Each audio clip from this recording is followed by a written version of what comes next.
చిరంజీవి గారు నా వాయిస్ నాకు తెలుసండి ఎలా ఉంటదో. కానీ మీరు బావుందని చెప్తున్నారు. పాజిటివ్‌గా చెప్తున్నారు కాబట్టి థ్యాంక్ యూ సో మచ్ అండి. నిజానికి చాలా మందికి తెలియని విషయం ఏంటంటే, నా వాయిస్ ఇలా ఉండేదే కాదనమాట.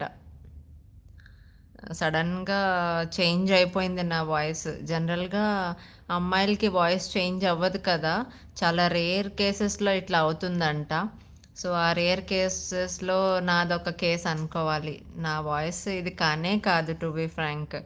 నేను స్కూల్ డేస్‌లో ఉండేటప్పుడే నా వాయిస్ చేంజ్ అయిపోయింది. అంతకుముందు నా వాయిస్ వేరే, ఇప్పుడు నా వాయిస్ వేరే.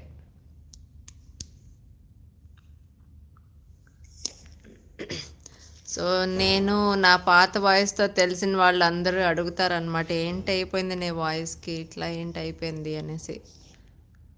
అయిపోయింది చాలా సంవత్సరాలయిపోయిందిలెండి మారి.